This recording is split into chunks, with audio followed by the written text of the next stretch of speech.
Krishna, Hare Krishna, Krishna Krishna, Hare Hare, Hare Rama, Hare Rama, Rama Rama, Hare Hare. Everybody, we're with episode 11 of our Seva Care education episodes. Tonight we're really excited to have Ghanashyam Prabhu with us, and his title is Dying to Live.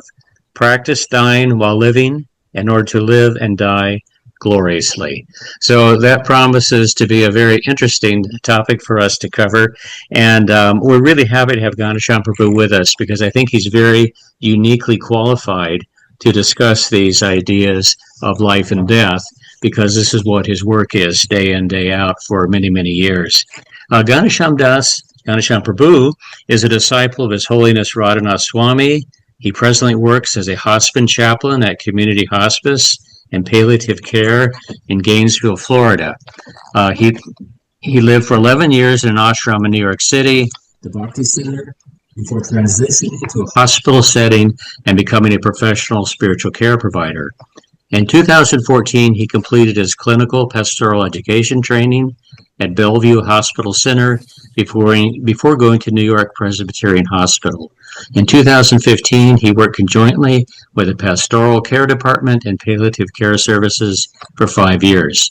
He's taught Vaishnava philosophy and meditation at several yoga studios in New York City, and co-founder of the End of Life Matters and End of Life Initiative for Caregivers, offered at the Bhakti Center, New York City. He also previously served as a Vaishnava chaplain at both New York University and Columbia University. So before we start, let everybody know that you are muted currently. When we get to the question period, then you'll be unmuted by the host. All right, so without further ado, Ghanashyam Prabhu, we'd like to really warmly welcome you to our Seva Care education. Thank you for being with us. Thank you. Thank you for this opportunity to be with the devotees, and grateful to be with all of you this evening. We entitled this Dying to Live, and inspired by some of the purports from the pastime of Bhīṣmadeva, where Prabhupada says that all devotees should learn this art to die gloriously. So I thought we'd share a little bit about that. I'll just begin with invocation. Om Agyantimarandasya Gyananjana Shalakaya Chakshurum Militam Yena Tasmai Shri Gurave Namaha Shri Chaitanya Manu Bhishtam Stapitam Yena Bhutale Swayam Rupa Kadamayam Dadati Svapadantikam Vandeham Shri Guru Shri Yuta Padakamalam Shri Gurun Vaishnavamscha Shri Rupam Sagrajatan Sahagana Vaganatan Vitam Tam Sajivam Sadvaitam Savadutam Parijana Saitam Krishna Chaitanya Devam Shri Radha Krishna Padan Sahagana Lalita Shri Vishakanvitamscha He Krishna Karuna Sindhu Dinu Bandhu Jagatpate Gopesha Gopika Kanta Radha Kanta Namostute Tapta Kanjana Gaurangi Radhe Vrindavaneshwari Prishabhanu Sute Devi Pranamami Hari Priye Panchakalpatarupyascha Kripa Sindhu Bevacha Patitanam Pavanebhyo Vaishnavebhyo Namo Namaha Jaya Shri Krishna Chaitanya Prabhu Nityananda Shri Advaita Gadadhar Shivasadi Gaura Bhakta Vrinda Hare Krishna Krishna Krishna Hare Hare Hare Rama Rama Rama Hare Hare.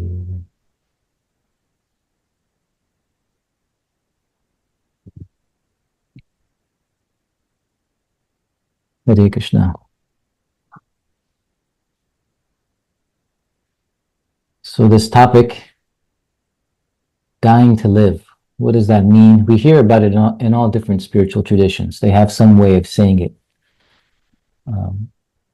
what does it mean? How to do it? As Tamahar Prabhu was mentioning, I'm around death a lot, practically every day. And that was an intentional decision to be around death. Honestly, not because I'm a compassionate person. People always say, oh, you must be a very compassionate person to do that work. But I have to admit, something in me just senses that death needs to be faced and remembered and understood. So I just want to put myself around it, and hopefully also offer service, of course, in those situations. But there's this feeling that to truly live, we have to be willing to go through a dying. You know, there's this quote I like from a Christian philosopher, Soren Kierkegaard, but he says, whatever you truly want in life, whatever is of true value that you want, you can only get it by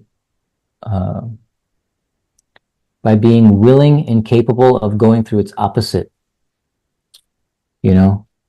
And we could think about that. If you truly want joy, you have to be willing to handle the stress also when it comes.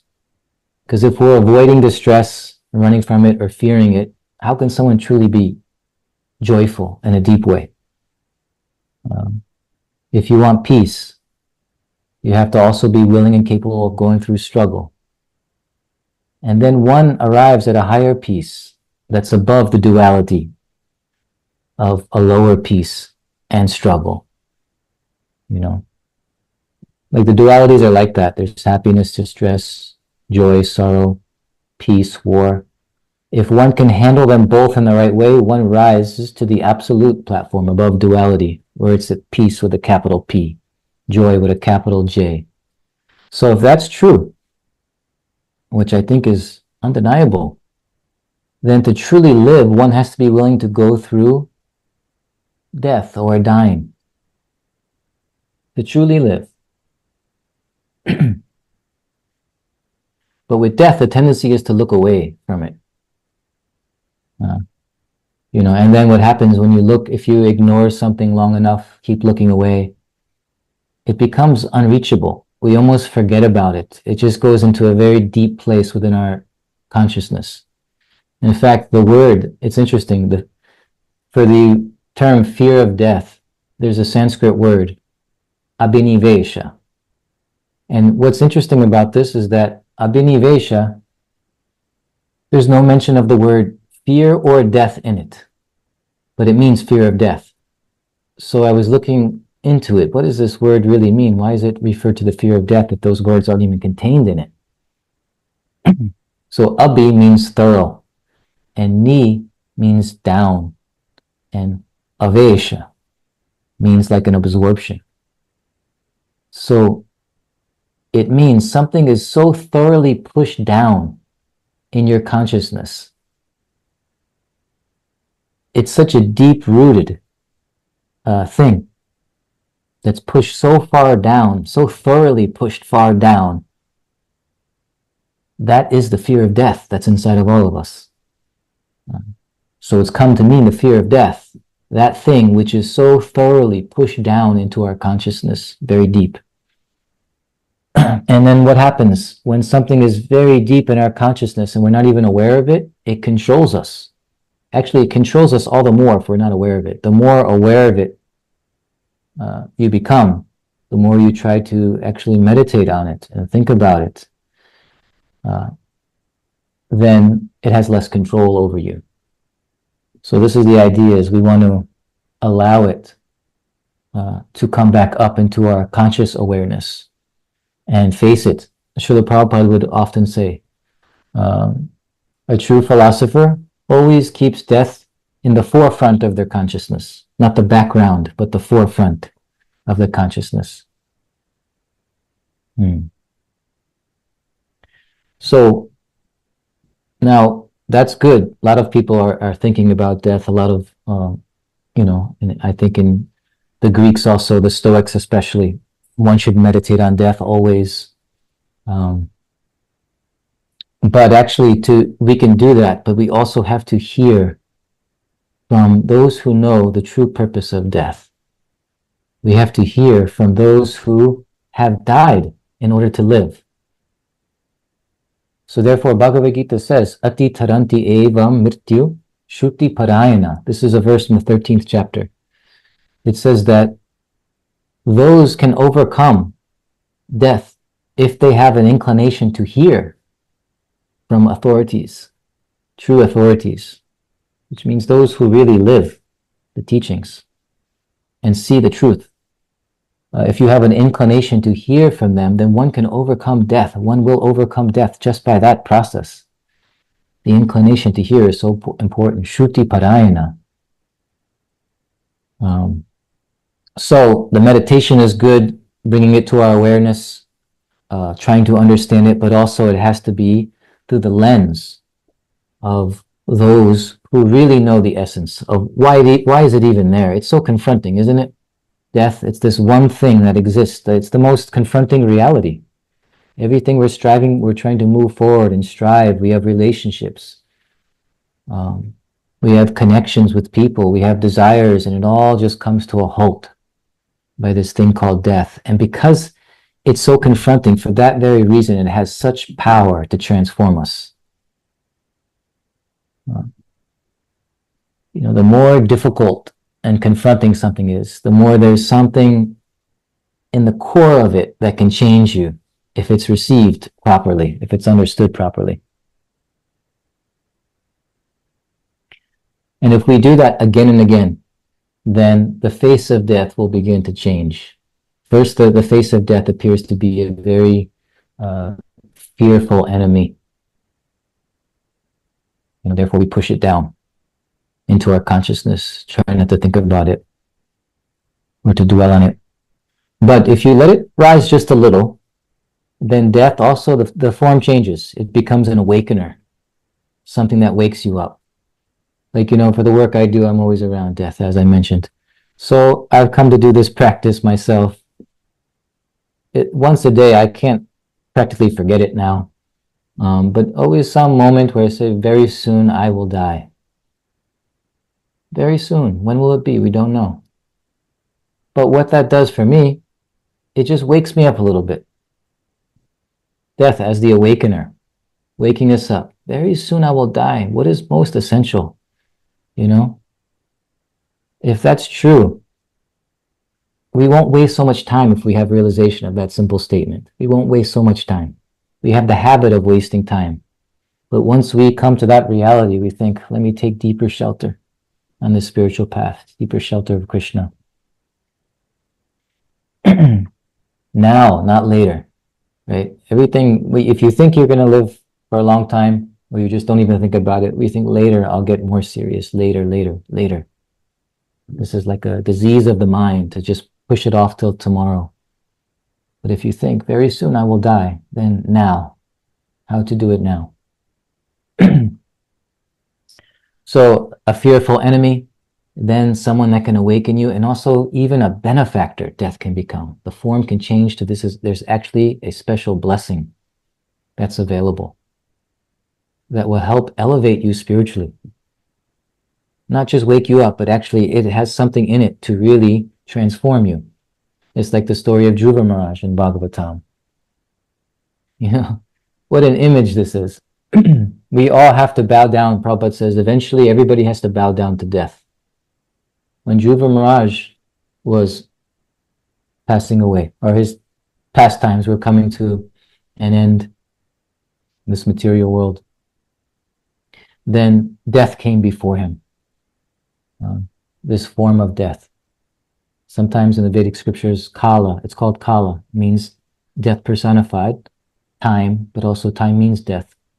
So came before Dhruva, and we all have to bow down to death, but death bowed down to Dhruva Maharaj, and he stepped on the head of death to lift himself up to the spiritual world. How powerful is a devotee? That's really what it means to conquer death. It was like seamless for Dhruva Maharaj. Oh, the end has come. Steps on the head of death to go up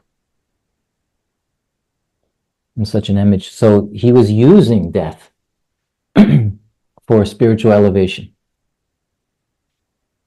So we're going through the different, if we practice dying to live, to die before dying, it's also put that way sometimes, then we'll see death will start to change into these forms, from the enemy to the awakener to the benefactor. And finally, what is the ultimate realization of death? Right? Krishna says in Gita, Mrityu sarva haraschaham, I am death. Krishna says, I am death. Prabhupada, in his purport to that, this is from 10th chapter of Bhagavad Gita. Prabhupada says, as soon as a man is born, he dies at every moment. Thus, death is devouring every living entity at every moment. But the last stroke is called death itself. That death is Krishna.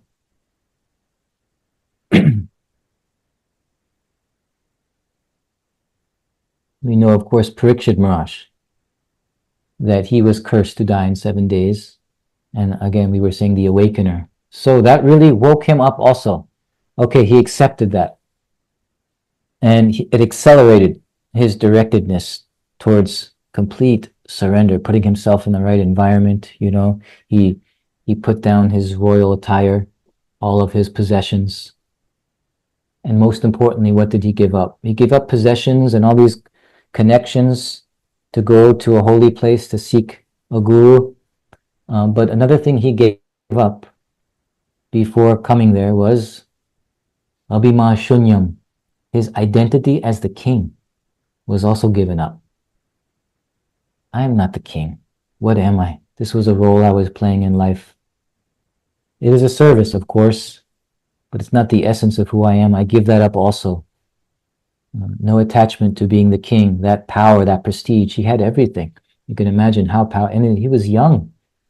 Imagine so young to get the notice of death. This happens, of course, every day. But look at Parikshit Maharaj's reaction.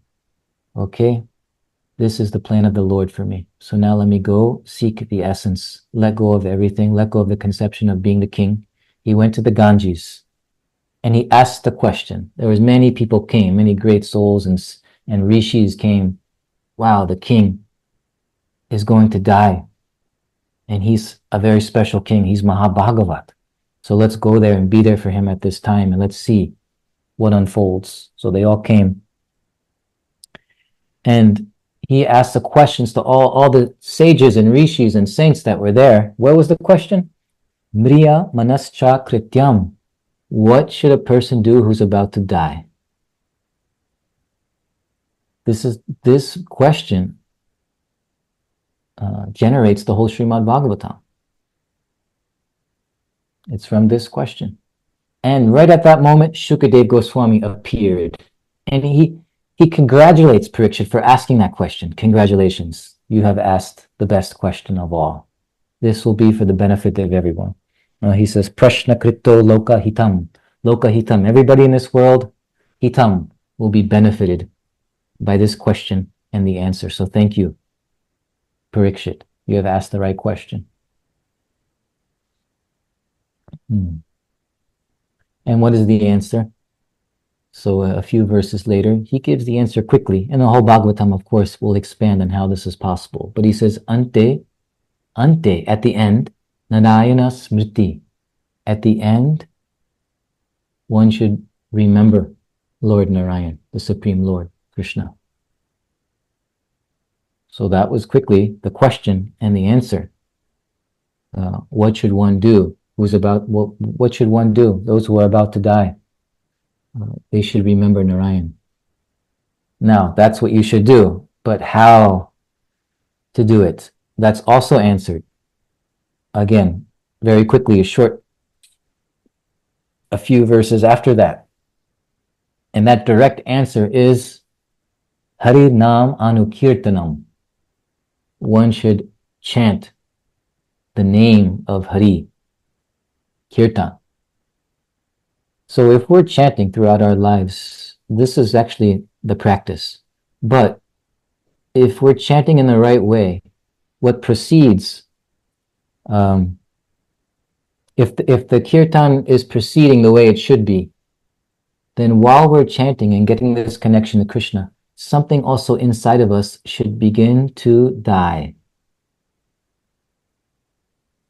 Then we know we're actually, because to the degree that happens, the more, to that same degree, you can get absorbed in the chanting. You can chant with love. So yes, it's chanting that does everything, but we should start to see some symptoms. And one of them is this dying away of what? Of the false ego. Die before dying, that's what it means. And we see so many examples in the Bhagavatam. Parikshit Maharaj, there's also Khatvanga Maharaj, right? He was told, he asked a question, he received the boon from the demigods. He was a great fighter, even though he wasn't even a demigod, he was from the earth. But he was such a powerful fighter, the demigods used him for a fight, and he did a great job. And they offered him a blessing, a benediction. What would you like?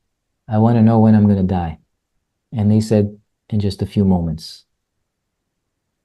And then, right then, he just completely knew what to do and how to do it. He just absorbed his mind in the Supreme Lord.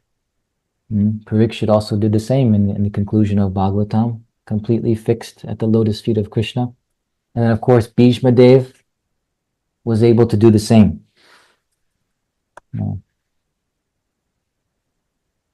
So why were they all able to do that? It's because throughout their lives, they had already died.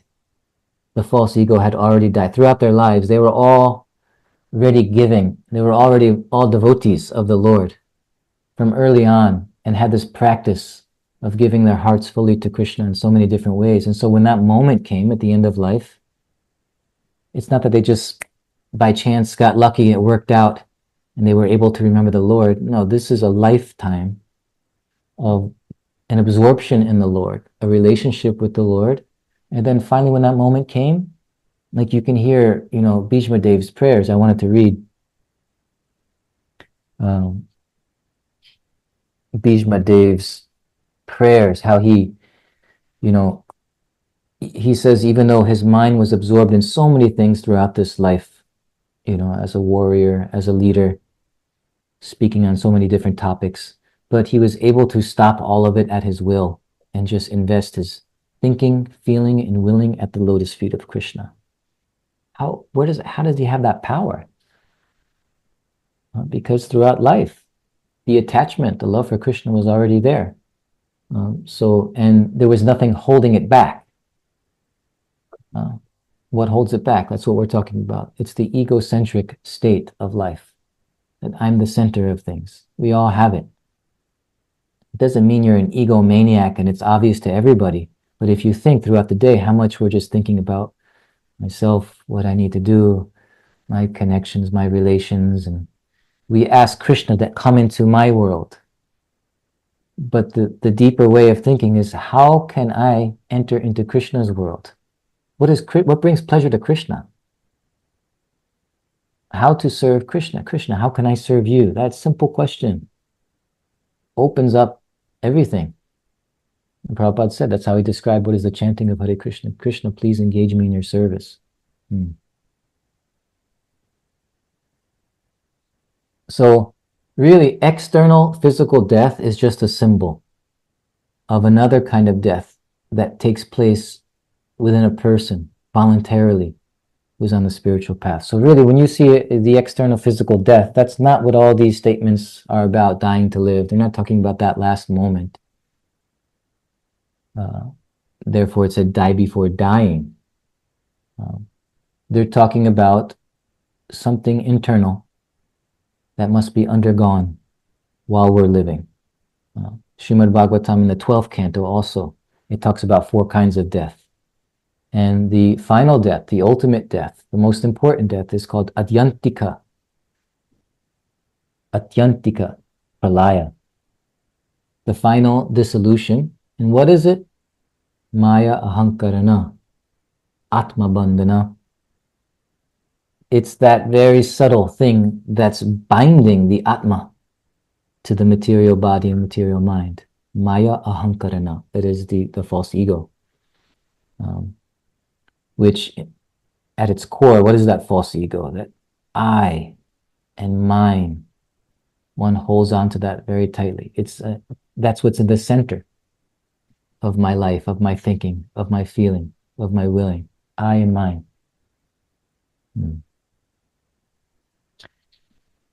So this Bhīṣmadeva story is very beautiful. You know, he was a great yogi, he was a great warrior, and most importantly, he was a great devotee of Krishna. And after the battle of Kurukshetra, imagine, the battle had ended, and he was just lying there because he had this power also. It's called Svachanda Mrityu. Svachanda Mrityu means he had the power to decide on the moment of his own death. So actually nobody could kill him on the battlefield. He had arrows within his whole body, and he was lying on a bed of arrows after the war. It said that he was waiting for the sun to take the northern course, because yogis, not meaning devotees, but yogis, they're following a very precise path. It's not avaroha panta, the path of descending by grace, but they're trying to elevate themselves. So therefore they have to do everything right to get liberation.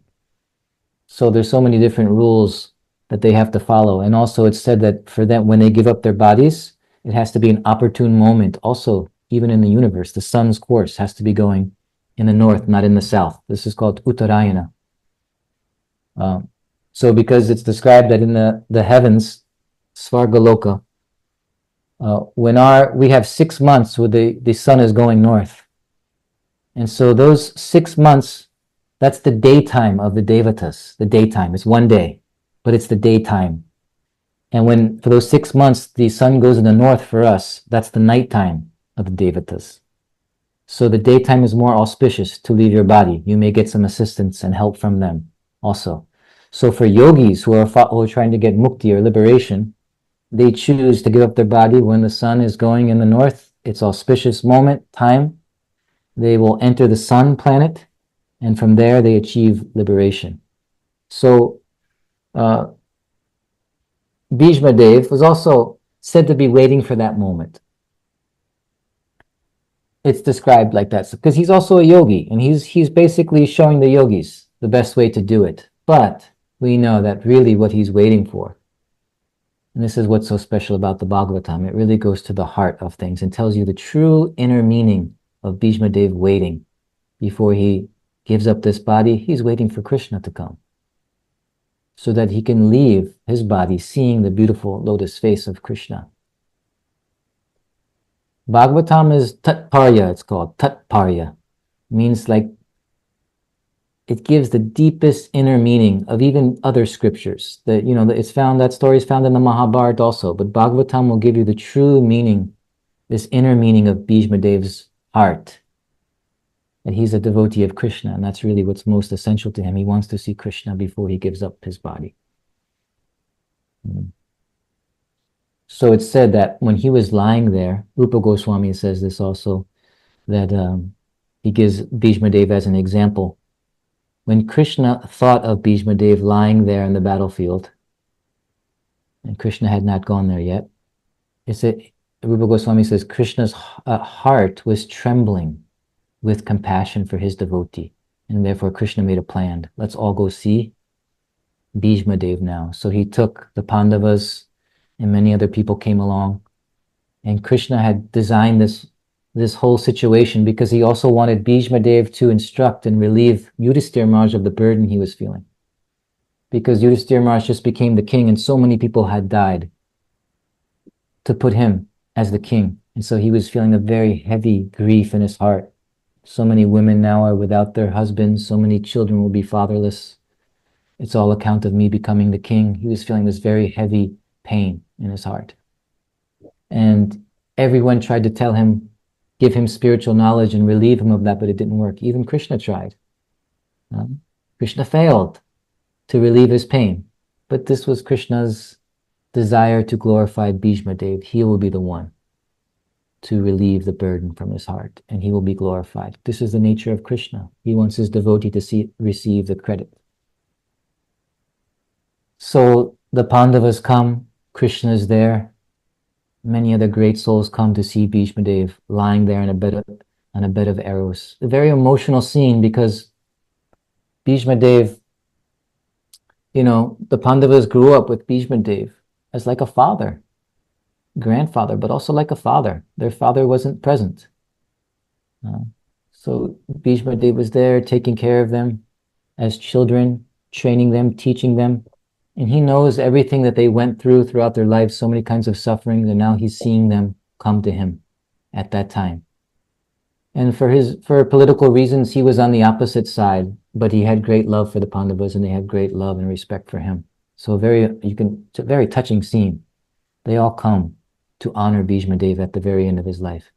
And it's said that Bhīṣmadeva, he found a way, even though he's on a bed of arrows and can hardly even move, he found a way to welcome each person personally. With how? What did he have? He couldn't get up and give some water, give some seat, but he could speak. So with very kind, sweet words, he welcomed each person who came. So, and then he began instructing Yudhishthira Maharaj. That was Krishna's desire. He was speaking on Dharma. He spoke so many things. It's actually incredible knowledge that he gave, and it culminates in devotional service to the Lord as the essence. And then he decided to turn his attention to Krishna. So I want to look at this verse here, or Prabhupada. This is a couple of verses here I just wanted to read.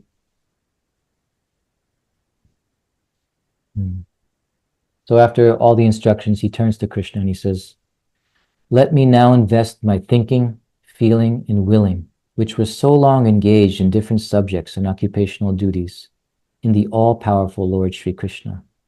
He is always self-satisfied, but sometimes, being the leader of the devotees, he enjoys transcendental pleasure by descending to the material world, although from him only the material world is created." And here's one more verse from Bhīṣmadeva. "At the moment of death, let my ultimate attraction be to Sri Krishna, the personality of Godhead. I concentrate my mind upon the chariot driver of Arjuna, who stood with a whip in his right hand and a bridle rope in his left, who was very careful to give protection to Arjuna's chariot by all means. Those who saw him on the battlefield of Kurukshetra attained their original forms after death."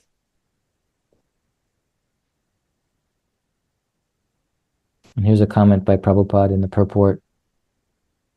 And this is something I wanted to also emphasize here.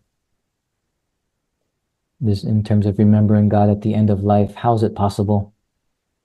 So Prabhupada says, "The mystic yogi tries to concentrate upon the supersoul by controlling the senses from all other engagements, and thus he ultimately attains samadhi. A devotee more easily attains samadhi by constantly remembering the Lord's personal feature, along with his holy name, fame, pastimes, etc. Therefore, the concentration of the mystic yogi and that of devotees are not on the same level. The concentration of the mystic is mechanical, whereas that of the pure devotee is natural in pure love and spontaneous affection."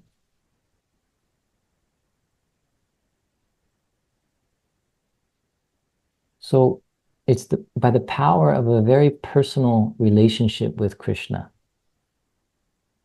one can really remember him.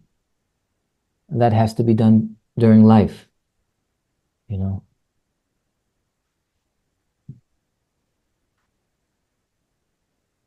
I remember Satchidananda Swami shared this story, a very powerful story of a close encounter he had with death. He had many, by the way. He's a very interesting, he has this deep realization of that moment because it's come to him in a few different ways. But one time he shares this story, he shared some details with me personally. But he said that he was taken away. He was giving some talks at a beautiful island. I think it was near Spain. And he was just giving talks every day and just needed a little time away for a moment, a little personal time. And, he asked the devotees, there's this beautiful, the water here, the ocean. I want to go there and just do some swimming to get just for a little bit, and then I'll come back. But a little break for myself, seeing nature, the power of Krishna's nature. So he went out into the waters. And he was alone. He was alone. And he just wanted to go out and swim a little. Something that he does. He swims a lot, he said.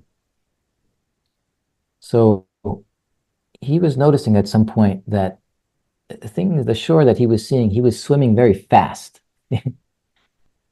Things were moving by much faster. He was thinking, wow, this is, he was swimming, but he was looking at the shore and I was seeing it. He was going quite quickly. And then he was seeing things go by very fast and realized I'm getting pulled a little bit. And so he was getting pulled further and further out. We've heard stories like this, I think, from people. Very scary thought, right? Getting further and further out away from the shore. And he thought, okay, this is getting a little dangerous. I have to really go back now. And he started swimming with all his strength and nothing was happening. He was still getting pulled further back. And so he was becoming very worried and also very tired. And he knew that you're not supposed to just like wear yourself out and get tired, but just imagine the panic that sets in. He's out there by himself, further and further away. And he said that the mind, the reasoning and the intelligence just had no power over the panic in my mind. And he started swimming, getting more and more tired. And his mind was just reeling.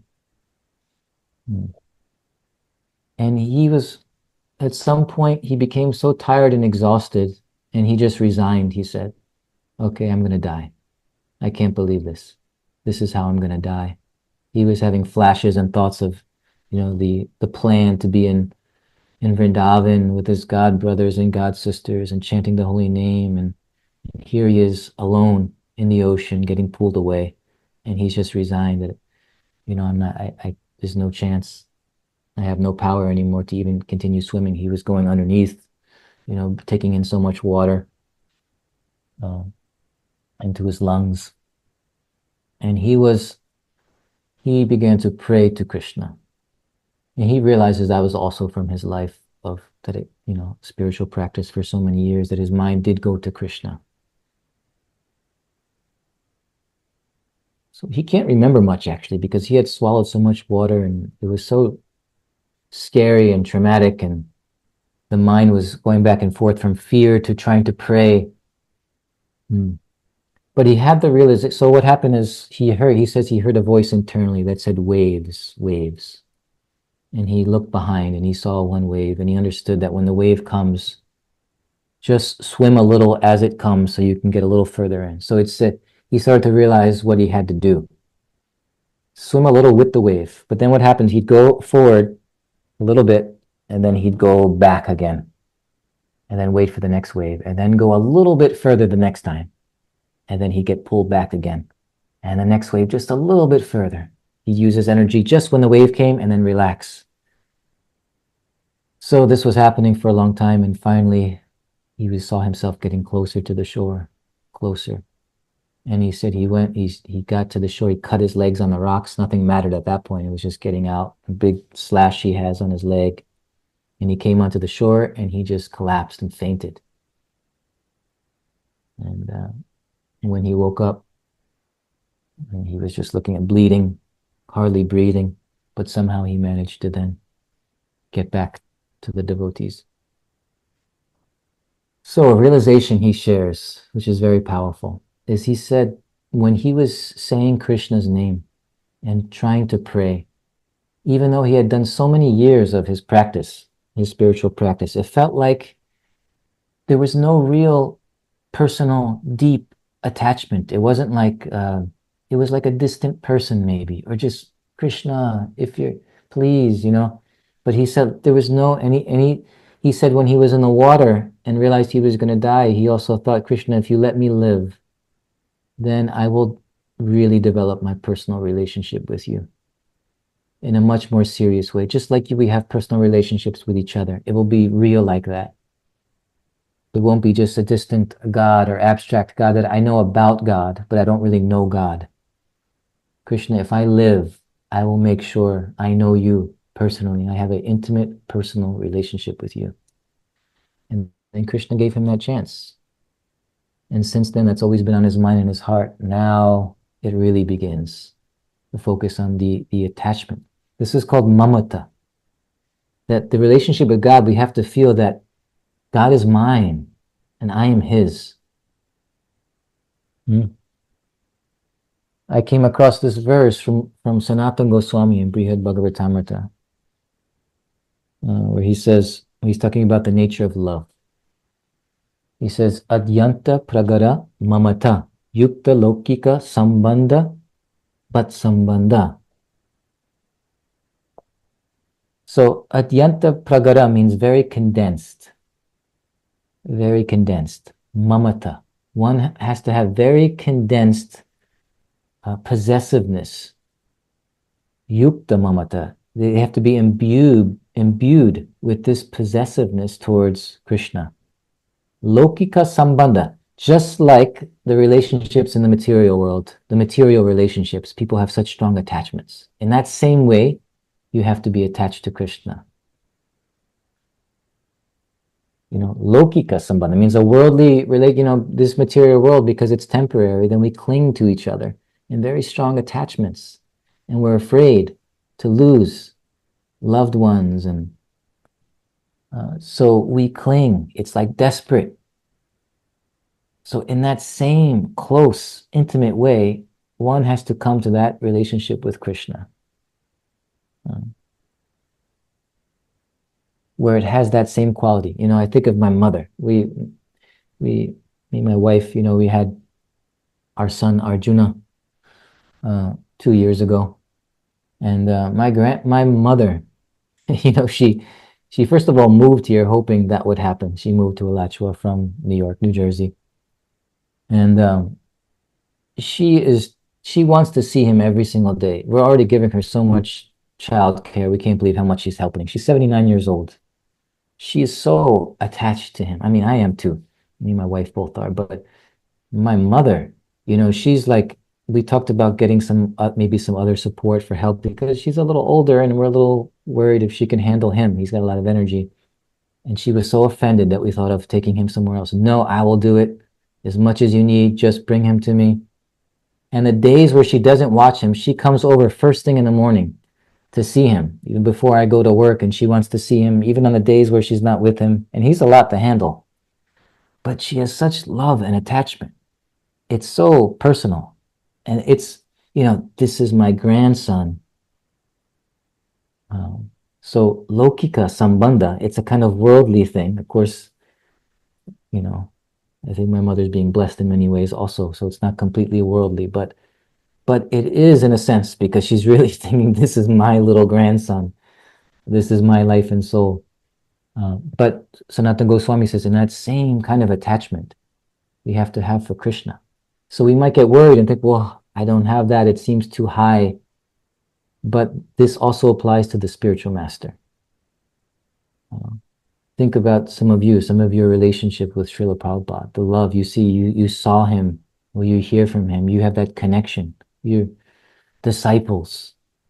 He's like a father, a spiritual master, guru. He's done so much, so many sacrifices were made for you. You've seen them, you've heard them. And if this deep love and attachment is there, that's how we're able to remember. If we can remember Krishna's devotee and Krishna at the end of life, it's going to come from this kind of deep attachment that's been cultivated through life. So Shukadev Goswami says, Anta Narayana Smriti, the goal, the most important thing is to remember Narayana at life, but it's not going to be some vague conception of God, or just, it has to get very intimate and personal. And it can be like that with the spiritual master as well. with the devotees who are fully dedicated. So that love, that kind of love, is what does it. And it helps us overcome the false ego. Because if you truly, truly love and feel that love, you want to serve that person. You want to serve. Forget about yourself and just throw yourself into that service. And so at the end of life, if that has been developed and we're bringing it to our attention, I'm bringing it to my own attention now, because this is the practice actually. Because that death of the false ego is not going to be happening by us analyzing the false ego and just trying to push it down and ignore it. And it's when love and attachment has developed towards Krishna and his devotees, we get pulled into that relationship in such a deep way, just like a material relationship, but it's completely spiritual. So it actually frees you from the false ego. If this is practiced again and again throughout life, then at that moment, again, it will be natural. This is why it was natural for Bhīṣmadeva, Kadvanga Maharaj, so many great devotees, Srila Prabhupada himself. You can't help but think, Prabhupada was going everywhere, doing so many things, managing so many things. You can't help but think that actually he was really just serving his spiritual master. It was such love for his spiritual master that he was just pushing through everything. He received a few instructions throughout his life and made those instructions everything in his own life. And of course, it's the compassion. All of these things go with it, helping so many people, but really it's very intimate. Prabhupada, how intimate was his relationship with his guru, with Bhaktisiddhanta Saraswati Thakur, because of that deep connection. And then you also find that, his guru, Gaura Das Babaji, Bhaktivinoda Thakur, if it's there for our guru, it starts to expand and go up to these other acharyas. We have to love them in that same way. And then to Krishna, they're also all loving Krishna. The spiritual world means Krishna is the center of everybody's love, and we're all loving him together. So this is actually the key for the dying of the false ego, so that at the end of life we can remember Krishna. And naturally, because there's attachment, because Krishna says, and I'll just end here, I'll have some question or some comments. If you love Krishna in that way, that's like a family member. If you love him in that way, then, as he says in the Bhagavad Gita, he reciprocates with the quality and nature of our approaching him. So then he loves you in that way. He'll love you in that way. And so some of us get worried. We think at the end of life, what if my situation is I can't put my mind or my heart there? But if you develop that attachment, then here's a verse from the Varaha Purana. So listen how wonderful this verse is. If we're thinking, what if my mind, because of the situation or because of the end of life, and how traumatic that can sometimes be, what if I can't think of God at that moment? What if I'm not like Bhīṣmadeva and I have the opportunity to see the face of God before me? What if I did drown in that ocean? But if that attachment, if you love Krishna, just like a family member, he loves you the same way, and this is his promise. So this is from the Varaha Purana. If my devotee is not able to remember me at the time of death because of the great disturbances felt within the body, at that time, then I shall remember my devotee and take him back to the spiritual world. So it doesn't matter. Krishna will take you, but it's from this deep, personal, intimate relationship with him. We have to do that now. And otherwise, that image of Sachinandan Swami, of just feeling like, I'm saying the name of Krishna, but it feels disconnected. It's too, now I will do it. Now we'll have that relationship. Sorry for going a little over. There's a few, I think a little over 10 minutes for some comments or reflections or questions. Well, Prabhu, I want to first of all just thank you so much for such a wonderful talk tonight. I think we all found it really inspiring, and it's very, very, very, very deep subject matter and very thought-provoking. The one thing that just occurred to me, I'll let others ask questions here. Because this is such a personal, deep, intimate feeling that's developing this. I love the way you're talking about possessiveness and that feeling that one finally comes to, I am Krishna and Krishna is mine, like that, and that actual relationship is there, and that is what we can meditate on at the time of death.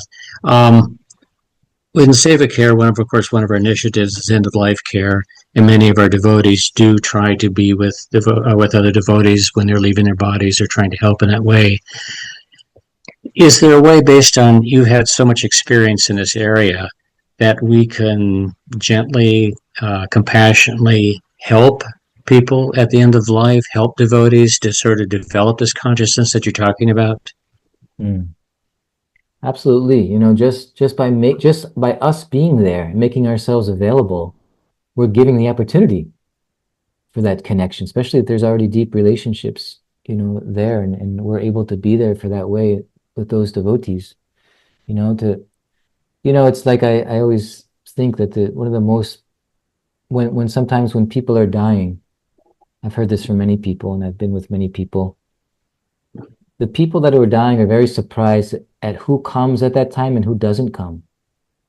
They think, well, I had these close friends, but somehow, because people are afraid of death, all of us in some way, right? So you have a close friend that's dying, and you may be a little frightened to go there. What do I say? What do I do? Right? Those questions, we don't want to do it because we think, well, what do I say? What do I do? How do I don't know the words, and that may keep a person back. So people at the end, they will think that, well, I'm surprised. Some of my best friends have not come at all. And they think, but this other person who I knew from the past, they're showing up all the time, and I'm feeling such gratitude towards that person.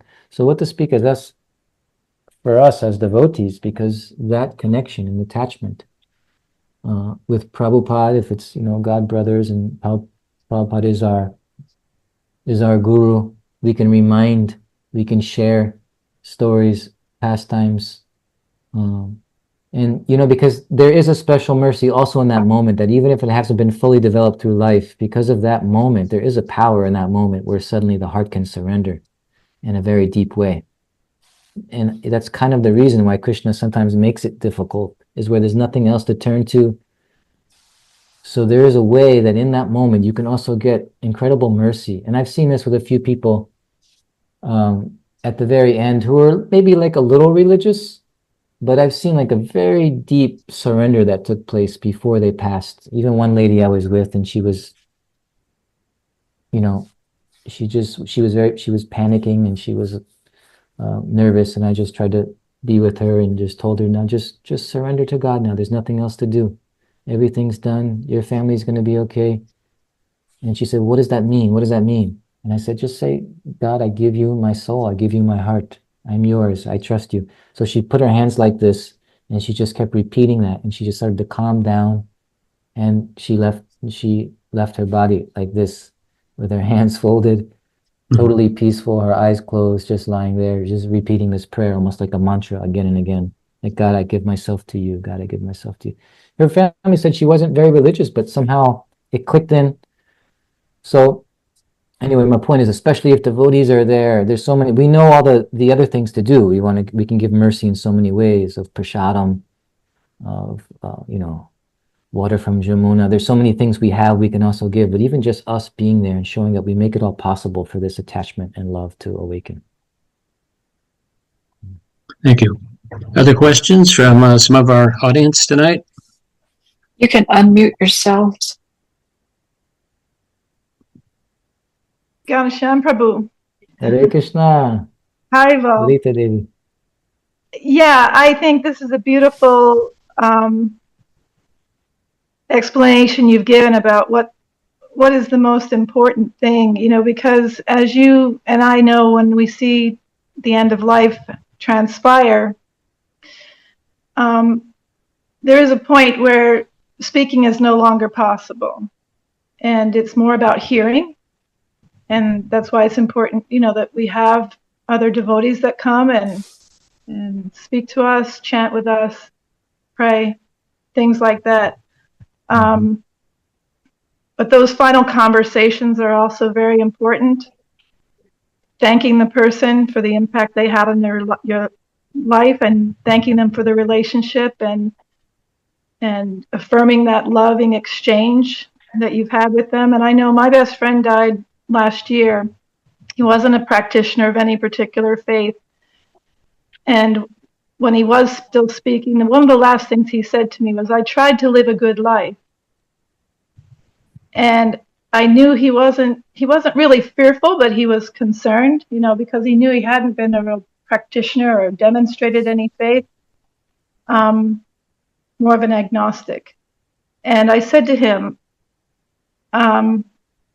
thank Krishna, the words came out, but I said to him, it's not about religion, it's about relationship.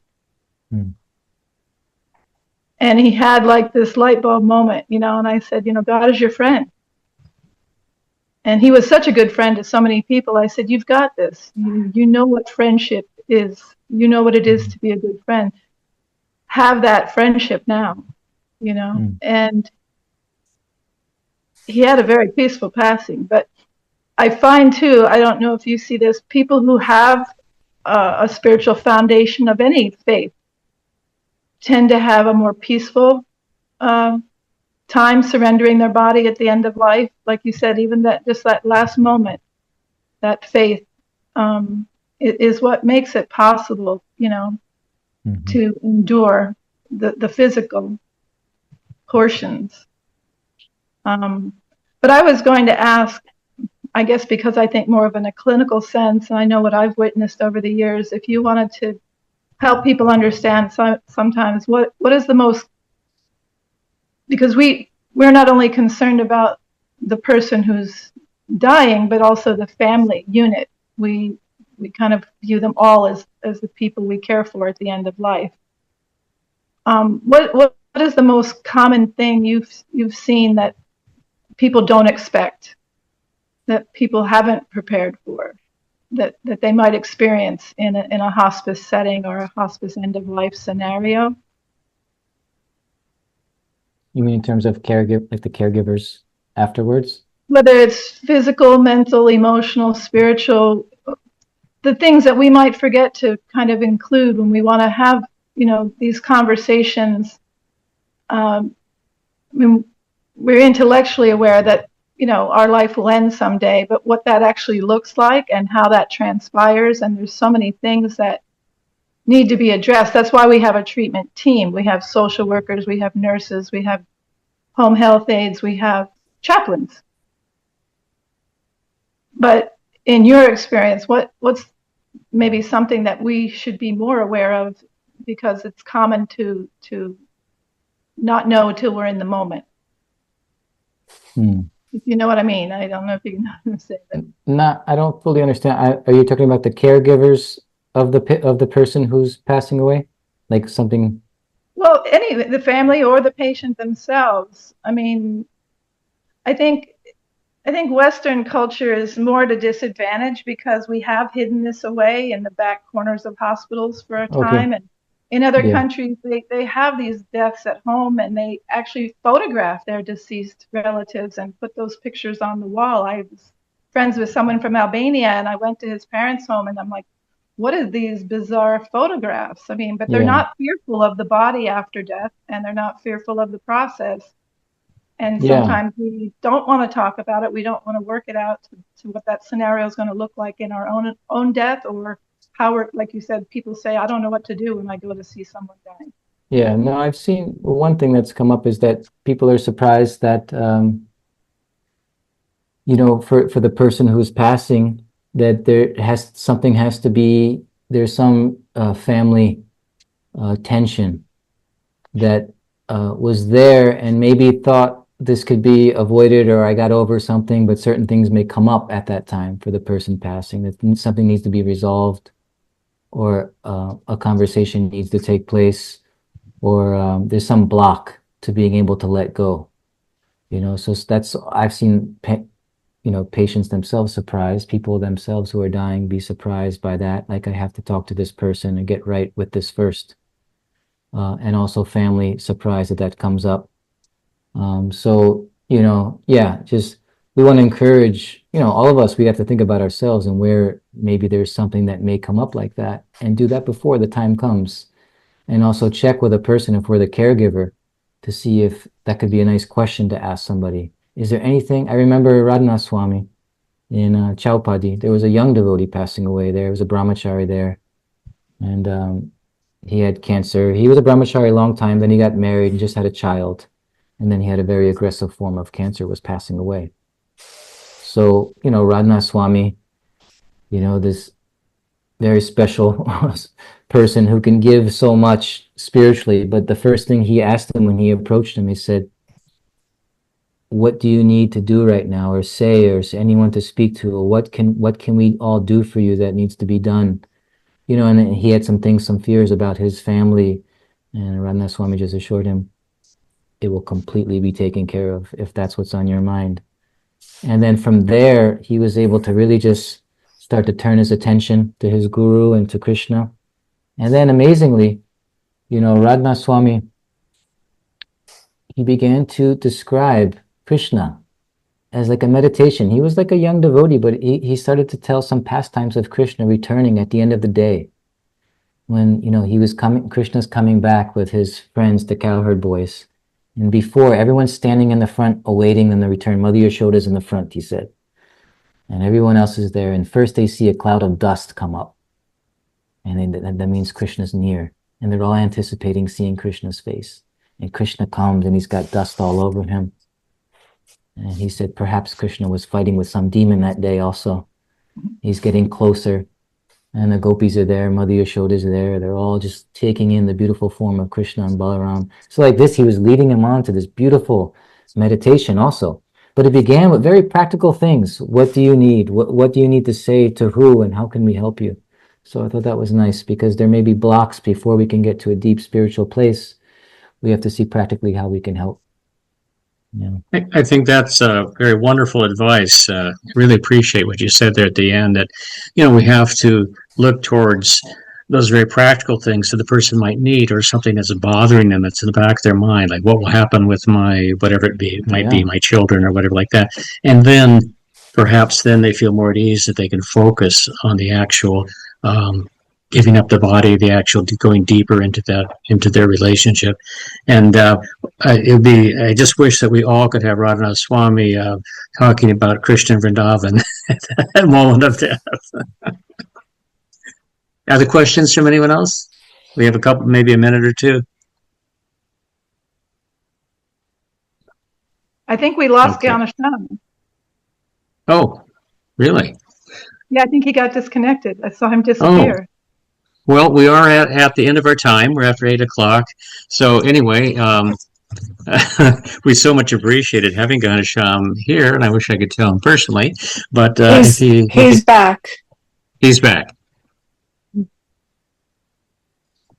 Ghanashyam Prabhu?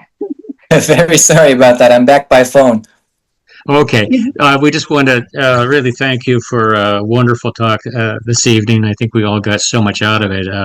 Very, very deep, very thought-provoking, and certainly give us all a lot to think about. So, again, wonderful having your realizations and your experience with us tonight. Okay. Thank you, John. We're grateful for the opportunity. Okay. So, this will be the end of tonight's program. Want to invite you all. I think it's going to be Tuesday, November 18th will be our next Seva Care Education program, 7 o'clock Eastern as usual. And it'll be an interview with myself and Gadadhar Pandit and Namamrita Prabhus on the topic of the pursuit of work, life, and spiritual balance. So that should be another good one that we'll be having. Hare Krishna